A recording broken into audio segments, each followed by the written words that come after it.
Parmi toutes les planètes connues, la nôtre est unique. C'est la seule à avoir de l'eau. Un liquide miraculeux qui nous paraît banal, mais sans lequel la vie n'existerait pas.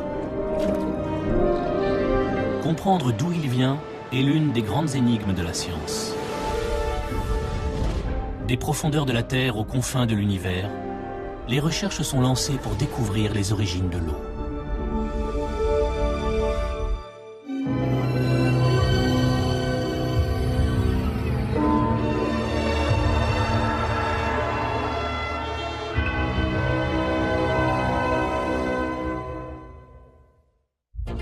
La Terre est la seule planète du système solaire dotée d'eau à l'état liquide. 1350 millions de kilomètres cubes. Elle couvre plus de 70% du globe. Elle constitue même 60% du corps humain. On sait beaucoup de choses sur elle, sauf d'où elle vient. La question n'est pas si simple, parce qu'on pense que la Terre s'est formée à partir de matériaux totalement secs. Si la Terre s'est formée sans eau, d'où viennent les océans? C'est comme une scène de crime.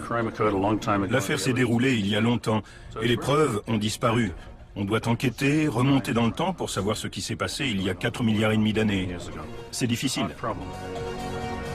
Pour la première fois, des spécialistes de différentes disciplines vont partir ensemble à la recherche des origines de l'eau.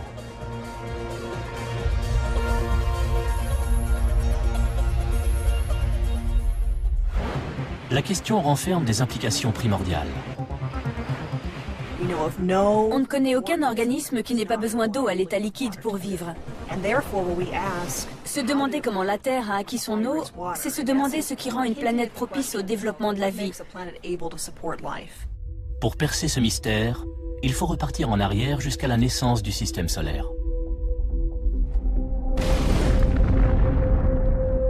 Il y a 4,6 milliards d'années, notre Soleil est une étoile qui vient de naître, entourée d'un immense disque de gaz et de poussière.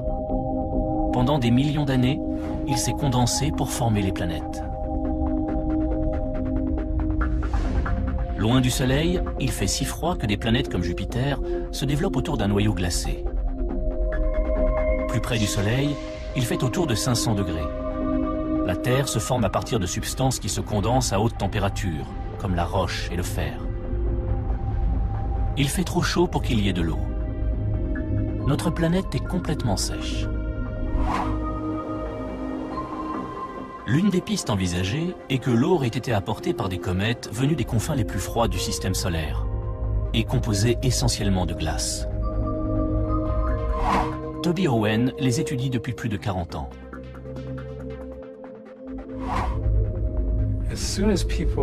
Dès que l'on a compris que les comètes contenaient une énorme quantité de glace, il a paru raisonnable de penser qu'en frappant la Terre, elles ont apporté cette glace qui aurait fondu pour donner naissance aux océans.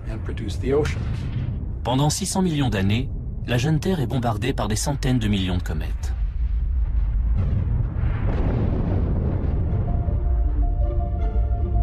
Les comètes sont des corps très primitifs, d'où leur intérêt. La glace qu'elles contiennent est restée inchangée depuis la formation du système solaire. Si ce sont les comètes qui ont fourni à la Terre toute son eau, alors le liquide qui nous sert à boire, à nous laver et à nager serait plus vieux que notre planète et proviendrait de l'extrémité du système solaire.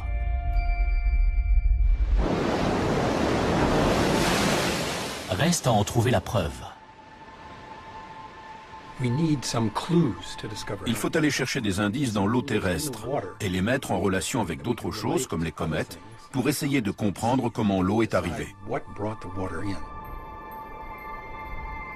Heureusement, l'eau contient de tels indices. À l'œil nu, elle a toujours le même aspect.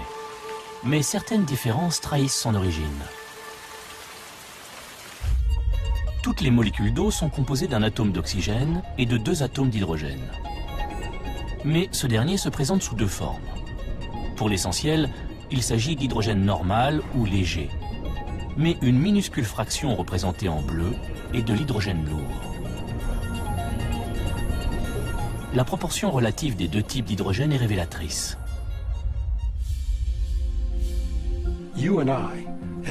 Vous et moi et tous les animaux, les arbres, les océans, les lacs et les rivières, nous avons le même rapport hydrogène lourd, hydrogène léger.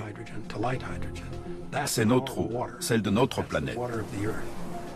La question est, quel est ce rapport dans les objets susceptibles d'avoir apporté l'eau sur Terre? Pour mesurer ce rapport dans l'eau d'une comète, il faut un échantillon. Mais la chose n'est pas si facile. L'une des raisons pour lesquelles on s'intéresse tant aux comètes, c'est qu'elles sont totalement différentes des autres corps célestes. Tout à coup, de nulle part, ces immenses objets lumineux surgissent, traversent le ciel, puis disparaissent. La plupart des comètes sont donc insaisissables. Il faudrait avoir une fusée dans son garage, prête à décoller à la seconde où l'une d'elles apparaît. Pourtant, il en existe une qui occupe une place à part dans le cœur des astronomes. Ce n'est pas la plus grande, ni la plus lumineuse, mais elle est prévisible. La comète de Halley est spéciale parce qu'elle est grande, mais on connaît quand même son orbite. On peut donc prévoir très facilement quand elle reviendra vers la Terre. En 1986, Halley passe suffisamment près de la Terre pour qu'on puisse effectuer des mesures. Kerry Lys a la chance d'assister à son apparition. Je brûlais d'impatience. À 1 h du matin, on était là à scruter le ciel. Je me souviens qu'on la voyait très bien. Ça m'a beaucoup marqué. Comme on sait où elle va se trouver, on construit une sonde pour aller l'observer. Baptisée Giotto, celle-ci est conçue pour traverser la queue de la comète. L'une des perspectives les plus intéressantes n'était pas de savoir quelle était la structure d'une comète, mais de pouvoir déterminer sa composition chimique. Les chercheurs vont enfin pouvoir analyser l'eau d'une comète pour voir si c'est la même que sur Terre. Le 13 mars 1986, après un voyage de 8 mois, Giotto pénètre dans la queue de la comète. Mais un problème survient. La sonde percute une grande particule de poussière qui se déplace à 67 km par seconde. La communication est brouillée. Il y a eu un moment d'angoisse. On pensait que tout était perdu. 32 minutes plus tard, la communication est rétablie. La sonde analyse la vapeur d'eau de la queue de la comète et envoie les données au centre de contrôle. Les astronomes sont sur des charbons ardents. Mais l'arrivée des mesures ne fait qu'épaissir le mystère. Nous avons découvert, à notre surprise, que la proportion d'hydrogène lourd dans l'eau cométaire était 2 fois plus élevée que dans notre eau terrestre. Contenant 2 fois plus d'hydrogène lourd, l'eau de la comète de Halley n'est pas la même que sur Terre. Elle a beau avoir le même aspect, le même goût et le même comportement, cette différence est capitale. Elle ne peut signifier qu'une chose. Il est impossible que l'eau terrestre provienne uniquement des comètes. C'était une sacrée découverte. Elle démolissait l'idée que les comètes avaient apporté à la Terre toute son eau. L'hypothèse des comètes ne tenait plus. C'était un bouleversement.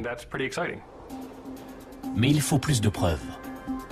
Il ne s'agissait que d'une comète. Se pouvait-il que d'autres aient de l'eau pareille à celle des océans? On se demande toujours si les chiffres sont corrects ou s'il faut recommencer. Il fallait absolument faire d'autres mesures pour voir si elles étaient identiques à celles de Halley. Pour cela, on a besoin d'une autre comète. En 1996, un astronome amateur japonais en découvre une totalement nouvelle, Hyakutake. Pour Derek Lys, qui travaille à l'observatoire de Hawaï, c'est une aubaine. On ne peut observer les comètes et faire des mesures exploitables que quand elles s'approchent à proximité de la Terre. Hyakutake était spéciale parce qu'elle est passée très près. Assez près pour tenter une première, l'analyser à partir du sol. Son eau est-elle identique à celle de notre planète ou à celle de Halley? Derek Lys se sert de ce radiotélescope. Mais étudier un astre distant de 14 millions de kilomètres n'est pas une mince affaire. On ne peut faire cette observation que dans des conditions atmosphériques parfaites. Il y a souvent des problèmes météorologiques ou techniques. Hyakutake se déplace à plus de 140 000 km à l'heure. Hélice ne dispose que de 4 nuits pour mesurer sa teneur en hydrogène lourd. C'est une occasion unique. La comète ne passera plus aussi près avant 10 000 ans.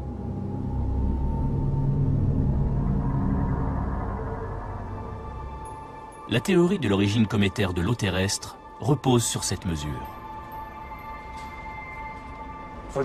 Pour cette mesure, on a eu beaucoup de chance. Tout s'est bien passé, la météo était bonne, les récepteurs ont fonctionné, on a pu procéder à cette opération extraordinaire. Le moment est décisif. Halley est-elle une exception? Les comètes sont-elles la source de l'eau terrestre? Chose intéressante, la teneur en eau lourde était exactement la même que celle mesurée par la sonde Giotto dans la comète de Halley. Comme pour Halley, la proportion d'hydrogène lourd est 2 fois plus élevée que dans l'eau terrestre. Il était désormais certain que les comètes ne pouvaient pas, à elles seules, être la source des océans. L'hypothèse privilégiée depuis des années par les scientifiques n'a donc pas résisté à l'examen des faits.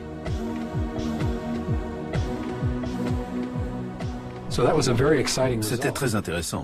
Cela voulait dire qu'il devait y avoir eu une autre source pour donner les océans actuels. Il fallait à présent trouver ce qui s'était réellement passé. En 2002, une découverte inattendue va lancer les chercheurs sur une nouvelle piste. Quand on s'en est rendu compte, on a été stupéfait. On ne cherchait pas à confirmer une intuition, c'était une vraie découverte. On ne savait pas ce qu'on allait trouver. Depuis des années, on pensait que la Terre s'était constituée sans eau. Drake cherche à bâtir une nouvelle théorie. Les zircons établissent qu'il y avait de l'eau liquide il y a 4,4 milliards d'années. Mais savoir d'où elle venait est un gros problème. On doit envisager la possibilité qu'elle était présente dans les éléments à partir desquels la planète s'est formée. Comment pouvait-il y avoir de l'eau dans ces matériaux alors qu'ils étaient soumis à une chaleur extrême? Pour le savoir, il faut de nouveau retourner dans le passé. On est remonté sur 4 milliards et demi d'années avant l'apparition des planètes. Le système solaire était fait de grains de poussière entourés d'hélium, mais aussi d'hydrogène et d'oxygène qui ont réagi pour former de l'eau. Il y avait donc en fait des poussières entourées d'eau. Sur des millions d'années, les poussières et les gaz se condensent pour donner naissance aux planètes. Loin du Soleil, Jupiter et Saturne se forment autour de noyaux glacés. Mais l'eau peut exister sous une autre forme que la glace. Plus près du Soleil, là où il fait beaucoup plus chaud, elle peut être emprisonnée dans les roches, comme le montre ce minéral. Quand on le regarde, il a l'air sec. Et quand on le touche aussi. À la chaleur, il dévoile ses secrets. Là, on voit qu'il bout en petites perles d'eau. Il y en a beaucoup. Un minéral qui a l'air parfaitement sec peut contenir une énorme quantité d'eau. Quand le système solaire se forme, l'immense nuage de gaz et de poussière retient la chaleur du jeune Soleil. À l'endroit où naît la Terre, il fait plus de 500 degrés centigrades. Trop chaud pour que des roches qui contiennent de l'eau, les roches hydratées, puissent se former et constituer les planètes. Pourtant, peu après sa création, la Terre possède déjà de l'eau. Mike Drake se pose donc une nouvelle question. Et si notre toute jeune planète avait emprisonné l'eau d'une façon que nul n'avait encore imaginée? Un jour, je buvais une boisson fraîche et j'ai regardé mon verre. Il y avait de la condensation dessus. On voit la vapeur d'eau à l'intérieur quand je passe mon doigt. Je me suis demandé si le même genre de choses pouvait s'être produit dans le disque autour du Soleil il y a 4 milliards et demi d'années. L'eau avait-elle pu se condenser sur les grains comme elle le fait sur ce verre froid? Une piste très différente de celle des roches hydratées.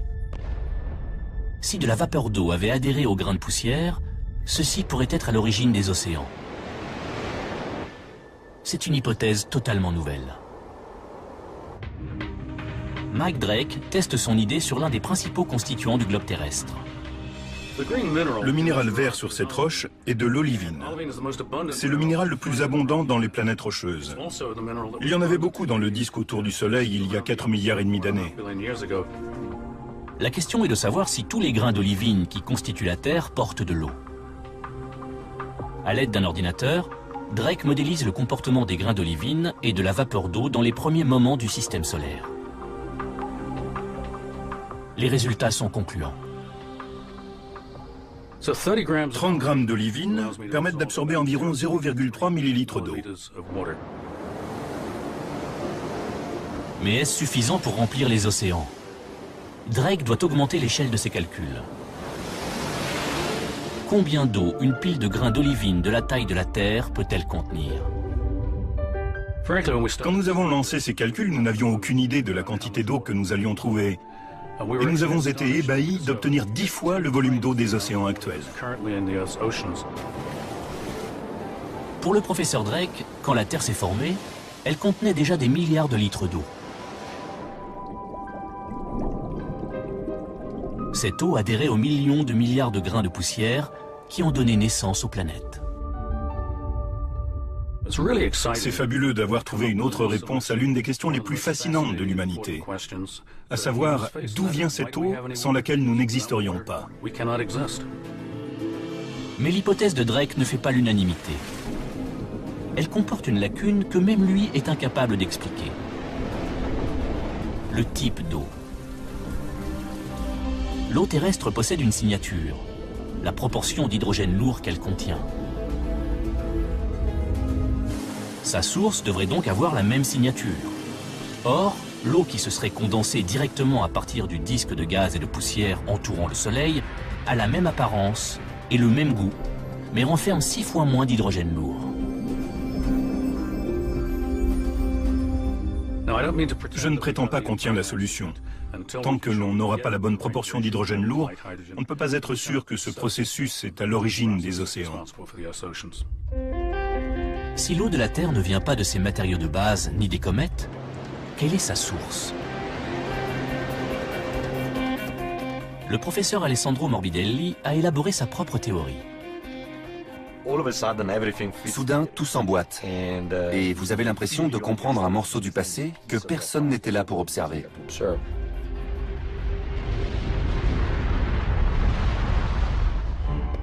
Va-t-on enfin découvrir la clé de l'énigme? Le problème est de trouver une correspondance.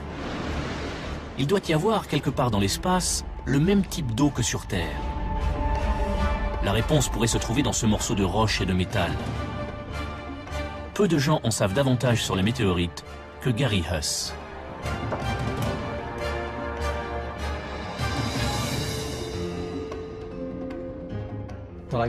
J'ai grandi dans le sous-sol du musée des météorites de mon grand-père en Arizona. Je passais mon temps à les regarder et à l'âge de 2 ans, je connaissais leur nom. Quand on attrape ce genre de virus, on ne peut plus s'en débarrasser. Alors que les comètes sont faites de glace et de poussière et proviennent des régions froides du système solaire, les météorites viennent d'ailleurs. Tournant autour du Soleil, entre Mars et Jupiter, il y a des millions de blocs de roches et de métal qu'on appelle des astéroïdes.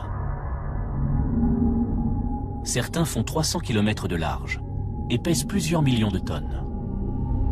Ce sont les résidus de la formation des planètes. Parfois, ces astéroïdes se percutent et des fragments tombent sur Terre sous forme de météorites.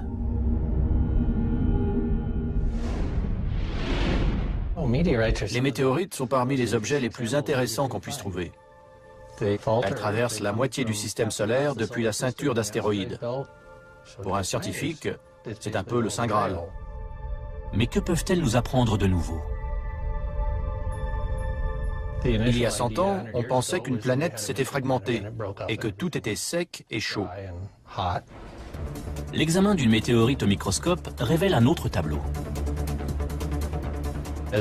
En les étudiant, on s'est rendu compte que certaines contiennent un pourcentage d'eau. Voici une coupe d'un type de météorite appelé chondrite carbonée. La partie noire est un minéral qui contient de l'eau. Ce fragment faisait partie d'un astéroïde qui s'est formé à 300 millions de kilomètres d'ici. Il montre qu'à cette distance du Soleil, les astéroïdes renferment de l'eau.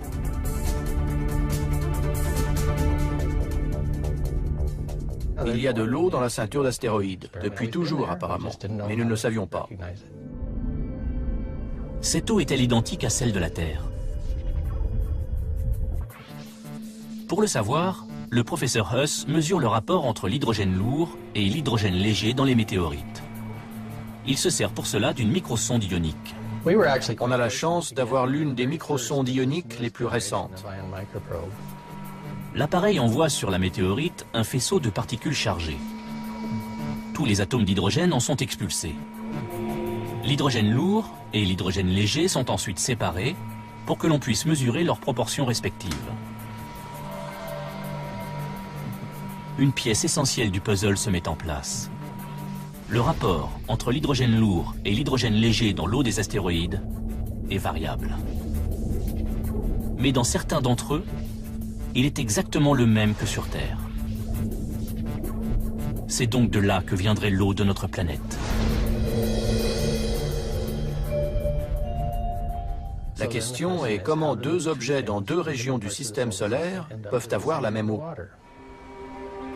La chimie ne peut pas résoudre le mystère.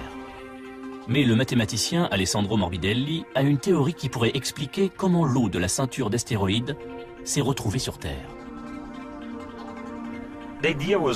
Cette idée vient des mesures expérimentales, de la similitude entre l'eau terrestre et celle des météorites de la ceinture d'astéroïdes.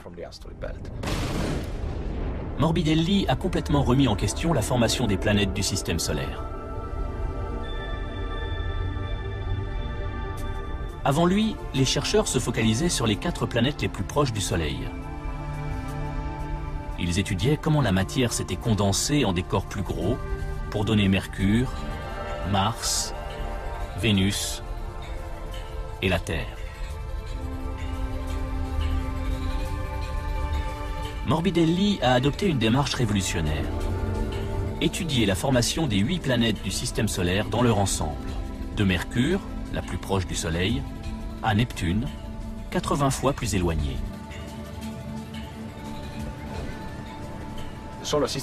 Le système solaire constitue un tout. On ne peut pas étudier la formation d'une de ses parties en négligeant les autres. En effet, toutes les planètes sont liées par une même force. La seule force qui compte, c'est la gravitation. C'est relativement simple. Il est inutile de faire appel à des principes physiques complexes, à des forces étranges ou à de la matière noire. En se développant, les planètes s'attirent les unes les autres par la force de gravité.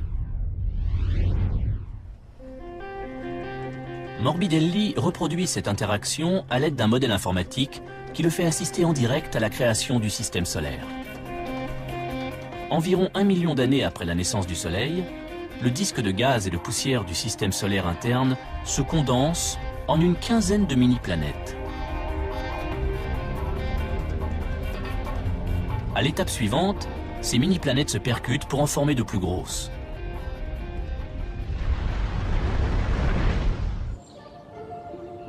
Voici l'illustration de ce processus.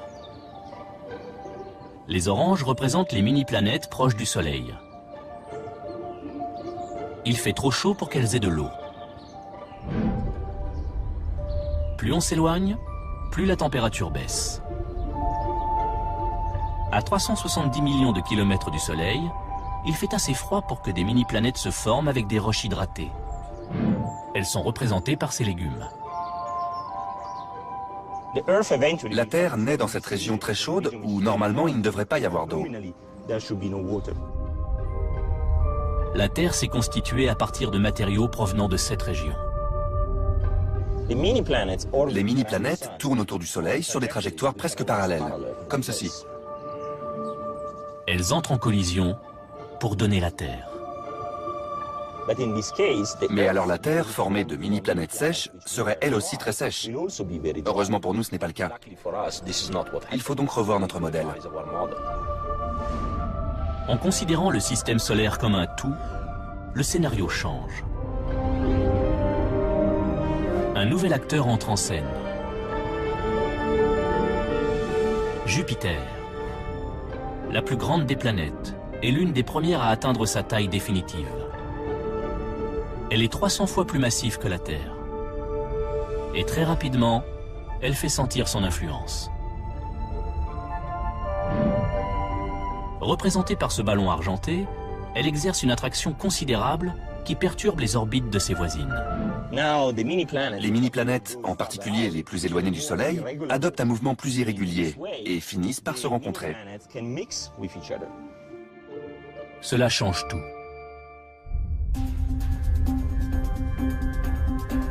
La Terre est créée à partir de plusieurs mini-planètes, certaines sèches, d'autres contenant de l'eau. Ce modèle explique pourquoi son eau est similaire à celle de la ceinture d'astéroïdes. Soudain, tout s'emboîte. Et vous avez l'impression de comprendre un morceau du passé que personne n'était là pour observer. C'est un moment fantastique qui ne survient que quelques fois dans la carrière d'un scientifique.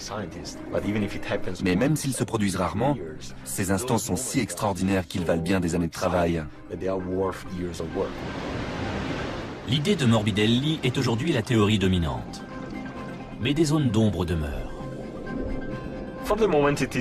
Pour le moment, c'est la meilleure réponse qu'on ait. Le problème, ce sont les détails. Il y en a certains qu'on ne comprend pas.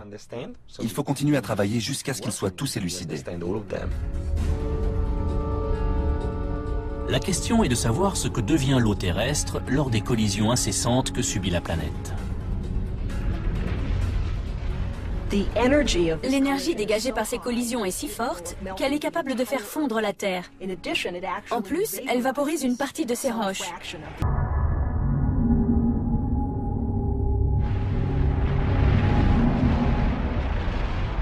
Après des années de recherche, les scientifiques ont avancé plusieurs hypothèses pour expliquer comment l'eau est arrivée sur Terre.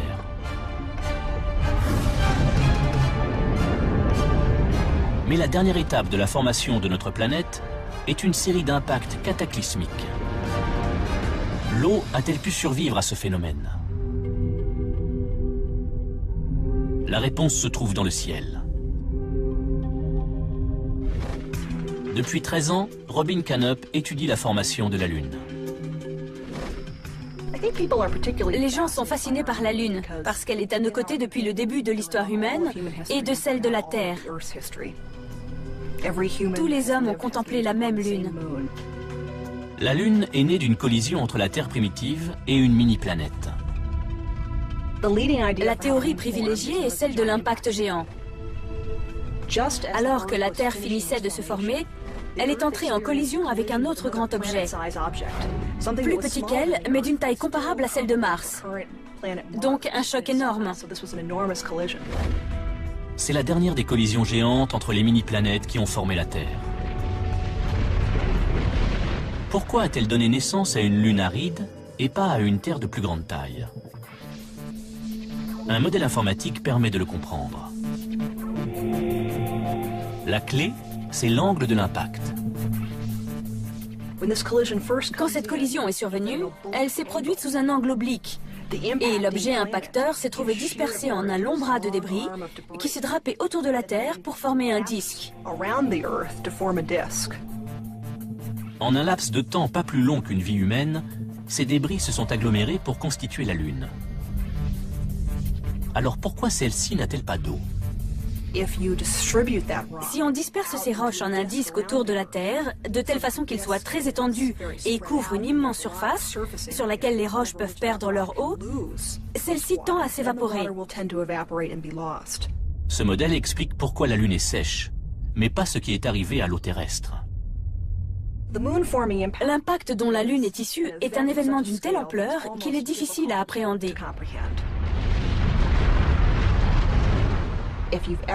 Si vous avez déjà vu un volcan et de la lave qui jaillit de la Terre, vous avez une idée de ce que sont les roches en fusion. Et elles auraient été le matériau le plus froid sur Terre après l'impact. Continuez à chauffer ce matériau encore plus, et il finit par se vaporiser. La collision a dégagé suffisamment d'énergie pour ça. Ces impacts terribles auraient dû chasser toute l'eau présente sur Terre. Qu'en est-il? On sait quand il y avait de l'eau à la surface de la planète. Si on peut déterminer à quel moment la série de collisions a pris fin, on pourra comparer les deux dates. Si elles sont proches l'une de l'autre, il est très probable que l'eau ait survécu. Il faut donc savoir à quel moment a eu lieu le dernier impact, celui dont la Lune est issue.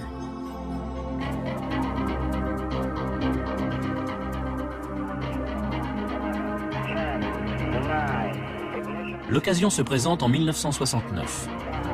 4, 3, 2, 1, 0, elle décolle. Après une course à l'espace de plus de 10 ans, Apollo 11 a l'uni sur notre voisine la plus proche le 20 juillet 1969. Houston, ici la base de la tranquillité. Eagle s'est posé. Au cours des 3 années suivantes, 5 autres missions Apollo sont envoyées sur la Lune. Les astronautes explorent la surface et recueillent une profusion de données. Mais surtout, ils ramènent plus de 380 kg de roches lunaires. Les éléments radioactifs qu'elles contiennent se désintègrent à une vitesse déterminée et permettent de les dater. Les roches les plus anciennes donnent l'âge de la Lune.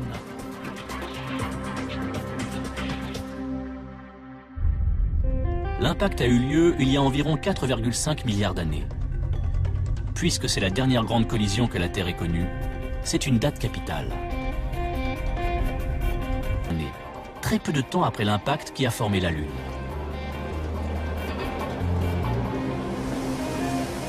Si le choc avait éjecté toute cette eau dans l'espace, d'où viendrait celle qui se trouve dans les zircons? Puisque l'eau sous forme liquide était présente ici en abondance, peu après la formation de la Lune, de deux choses l'une. Soit elle a été apportée juste après que la Lune s'est formée, ce qui selon moi est très improbable, soit elle était déjà présente à la surface ou à l'intérieur de la Terre avant l'impact géant qui a donné naissance à la Lune. L'eau terrestre aurait donc survécu. Mais comment? Le professeur Drake pense le savoir.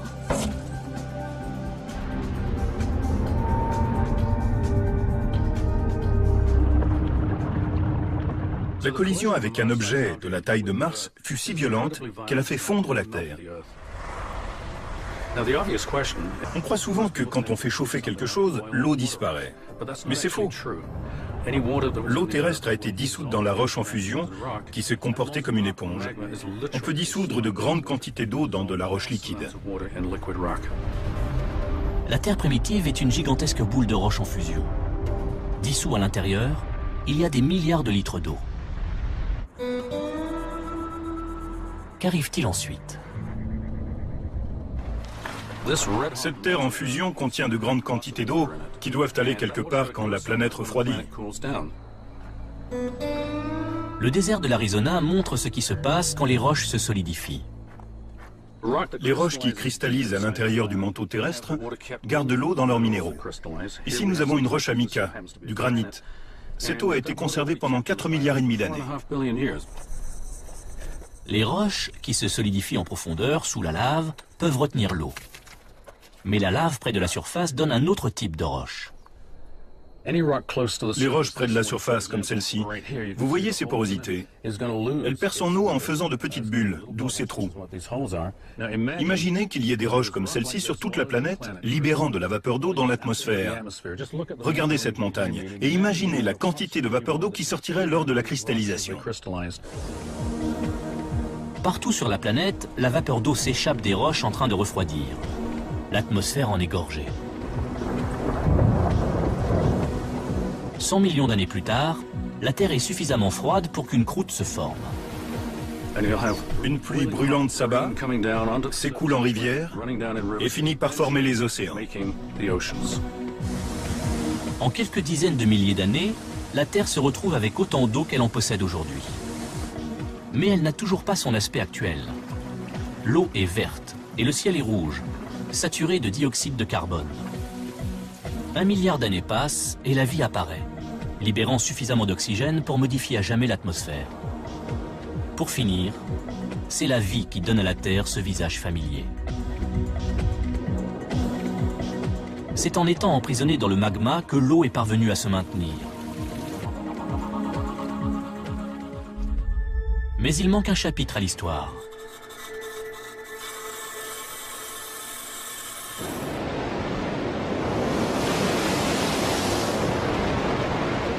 La théorie dominante veut que l'eau soit arrivée sur Terre lors de collisions entre elle et des mini-planètes.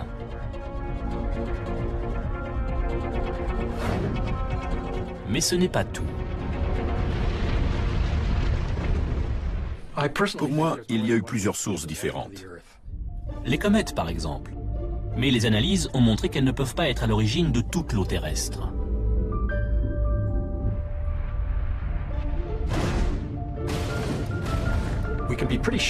On est à peu près sûr qu'elles ont apporté de l'eau parce qu'on sait qu'elles ont frappé la Terre. Mais la question c'est combien? Quel pourcentage? Autre source possible, le système solaire.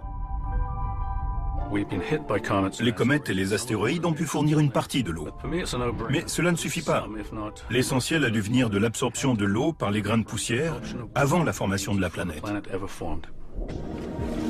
Ces différentes sources ont-elles pu donner assez d'eau pour permettre l'apparition de la vie? Il est impossible de déterminer leur apport respectif, car l'eau terrestre est brassée depuis plus de 4 milliards d'années. Et durant tout ce temps, elle ne s'est pas seulement mélangée, elle a changé.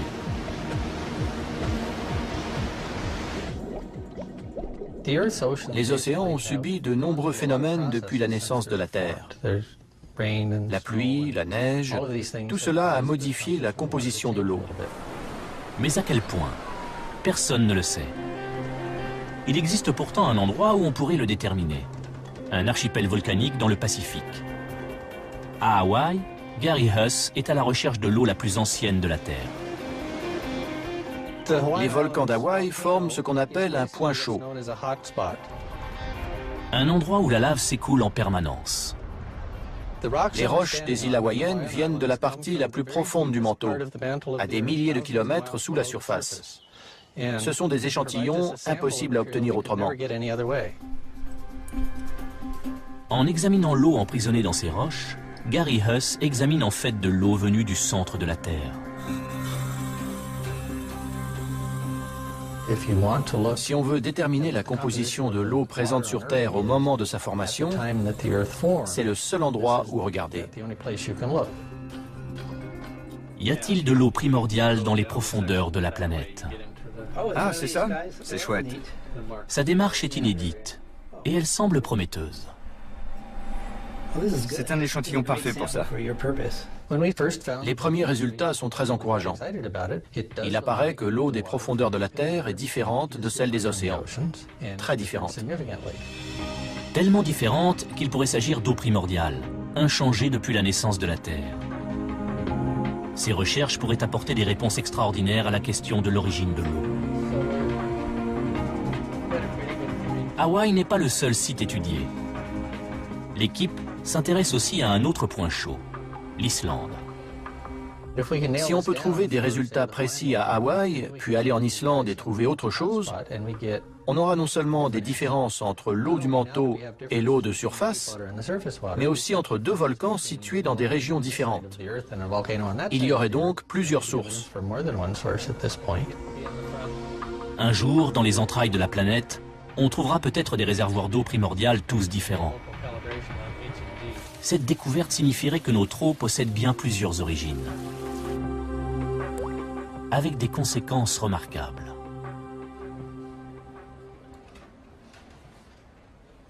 Depuis des années, les astronomes poursuivent un objectif: fouiller l'espace à la recherche d'une autre planète comme la nôtre. Une planète rocheuse, possédant une taille et une température propices à la présence d'eau liquide et à la vie. On connaît 250 systèmes planétaires où on n'a pas trouvé de Terre. Mais avec encore des milliards de systèmes à explorer, les statistiques sont favorables.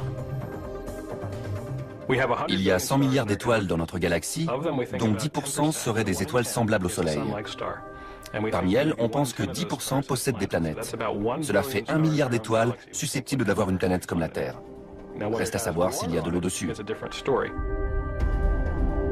Ces planètes pourraient-elles être compatibles avec la vie? Les télescopes ne peuvent pas répondre, mais les modèles informatiques, si. Sean Raymond en a mis un au point. On part des observations de personnes munies de télescopes qui découvrent des planètes géantes tournant autour d'autres étoiles. On prend les orbites de ces planètes et on regarde si dans ce système, il pourrait se former une planète comme la Terre. Son modèle informatique montre que quand des planètes se forment autour d'une étoile, certaines acquièrent de l'eau. Dans cette simulation, les points rouges sont secs, les bleus ont de l'eau. Tous ces points sont des mini-planètes. Loin de leur soleil, les bleus ont de l'eau. Plus près, il fait plus chaud et les rouges sont sèches. En se formant, elles commencent à refroidir. Une planète assez chaude pour avoir de l'eau doit se trouver dans la zone sèche. Celle-là est une bonne candidate. Le modèle montre comment les mini-planètes pourvues d'eau entrent en collision avec celles de la zone sèche. On vient de la voir passer du rouge au jaune, puis au vert. Elle a acquis de l'eau. À la fin de la simulation, elle en contient beaucoup. Résultat, une planète semblable à la nôtre. À l'aide de ce modèle, on peut calculer comment d'autres terres se forment et combien il pourrait y en avoir. Si les choses étaient différentes, comme elles le sont autour de cette étoile, on peut se demander comment cela affecterait la formation des planètes et le rapport en eau. Si la Terre a acquis son eau de plusieurs manières, par l'intermédiaire des comètes et dans ses constituants initiaux, les chances de découvrir une planète pareille à la nôtre et possédant de l'eau liquide montent en flèche. Et aussi les chances de découvrir une vie extraterrestre. C'est une grande question. Sommes-nous seuls dans l'univers? Personne ne le sait. Tout le monde brûle de trouver une vie sur d'autres planètes. On est en train de faire un pas de plus dans cette direction. C'est génial. C'est super. Dans ce domaine, les chercheurs sont plus confiants que jamais.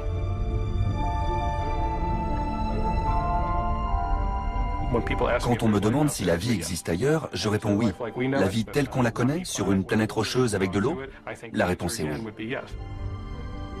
Enquêter sur les origines de l'eau de notre planète ouvre de nouvelles possibilités, comme celle de trouver, à des millions d'années-lumière de la Terre, d'autres formes de vie.